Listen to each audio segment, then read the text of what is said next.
So we're going to take a look at the new look for Cubase 6's Quantize. And I've got a beat up and running here. It's quite loose. Let's have a listen to that.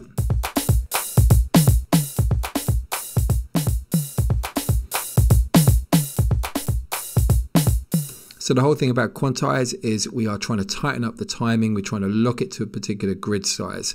At the moment, my Quantize grid up the top is set to 16 subdivisions in the bar. I could change it if I wanted to, but it's going to be perfectly suited to the rhythm that I've got here. What I want to do first, before I actually show you that new look for the Quantize, is to actually increase the detail of what we can see visually with regards to the grid. It's actually quite hard on the default settings here to see the vertical subdivisions.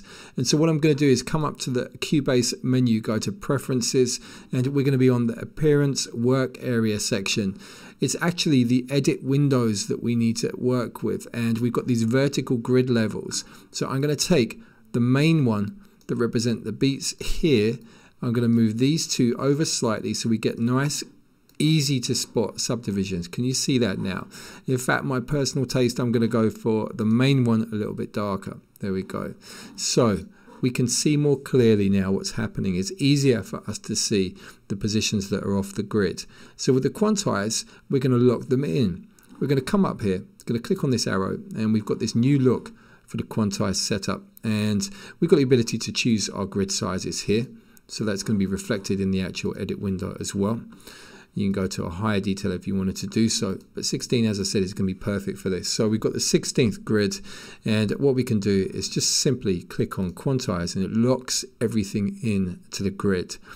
Now, that's the basic side, but what we could do is we could also take a look at something like swing. Swing is something that affects every other grid position. You know, if we were to look at the 16ths, we're talking about the even numbers in the grid. You know, so if I'm counting here, it's number 1, 2, 3, 4, 5, 6. So it's the even numbers that are going to move later.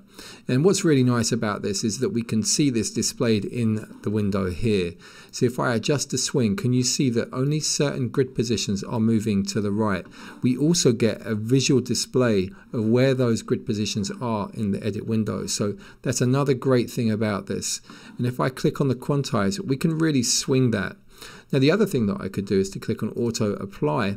And now when I move this, they move in real time. So this is a really nice way to adjust the feel of the swing whilst the beat's playing. So what I'm going to do is take that to 0. Let's have a listen.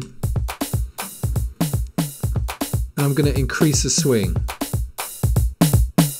Notice how those even numbers move to the right. So you can add as much as you want. So that's what we class as quite heavily swung. I'm going to go to the maximum value for you. It's a radically different vibe. So you can adjust in real time, get the vibe that you feel more comfortable with. So that's the new approach visually to quantizing. Puts everything really nice and condensed and easy to use. So it makes the whole workflow a lot more efficient.